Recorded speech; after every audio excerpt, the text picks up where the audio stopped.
Hello the internet, my name is Kowski and welcome to my new show, All It's Cracked Up to Be. In this show, I'm going to be taking a look at highly rated and award-winning games and determine if they're really worthy of all the praise they've received. For our first episode, in case you didn't already figure it out, we're going to be taking a look at Planetside 2. Planetside 2 has been a very well-received and highly liked game. In E3 of 2012, it received Best MMO from multiple outlets such as IGN, Game Informer, GameSpy, PC Gamer, among a few more. Since its release, it's received rather high review scores, and it even won PC Gamer's Multiplayer Shooter of the Year for 2012. So without further ado, let's go see if Planetside 2 is all it's cracked up to be. Well, here it is, Planetside 2, an MMO FPS which sees three factions vying over control of territory on each of three continents. Planetside 2 prides itself on its massive battles that can sometimes see upwards of 100 players fighting over the smallest territory. Through personal experience, I can tell you that it does in fact get pretty intense when all three factions are fighting over the same area, with close to 200 people at a time. The three continents that players will find themselves fighting over are Indar, which is where most of the background footage is from today, Esamir, a large snowy continent with a distinct lack of tauntauns, and Amerish, a lush green wonderland that's probably home to the Predator. Players are able to start fighting without wasting any time by simply looking at their map, finding out where a battle is raging, and easily just dropping in on top of the battle. Literally. Gameplay-wise, Planetside 2 is a class-based shooter with 6 classes: the Infiltrator, Light Assault, Combat Medic, Engineer, Heavy Assault, and Max, which is just a walking killing machine if used correctly.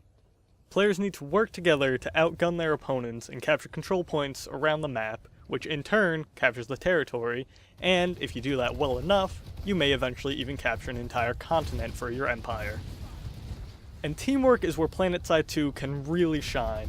Not much is more fun than walking around in a squad filled with max suits just crushing over enemies left and right, or just rolling up and taking the crown with an entire armor column.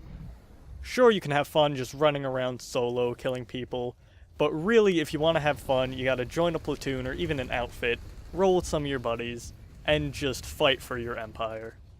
So now I think we need to talk about the one thing that concerns everybody about free-to-play games. Is it pay to win? In Planetside 2, you earn certification points just by playing the game, and you can use these certification points to buy upgrades for your classes, upgrades for your weapons, and even new weapons altogether. Now it does take quite a few certification points to buy new weapons, so it's a lot easier just to purchase them with real money. However, it's not a pay-to-win game by any stretch of the imagination, as new weapons aren't really an upgrade so much as they are just side grades. For example, the stock weapon for a class might do slightly more damage than an upgraded weapon that you can purchase, where the upgraded weapon will have a higher fire rate and accuracy. So really it's up to you to determine what works best for your playstyle, as nothing is really a straight upgrade. Some other things you can buy include character skins and emblems, which that's not going to help you win, that's just going to make you look really pretty on the battlefield.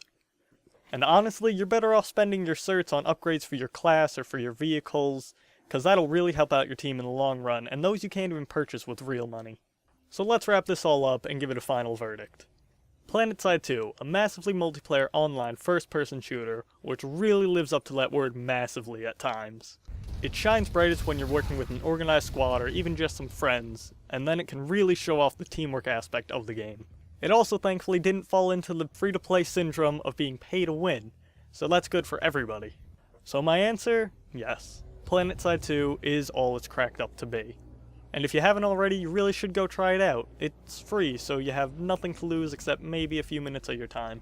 I'd like to thank you all for watching my first of hopefully many episodes of this show. Thank you very much for taking the time out of your day, and have a good one.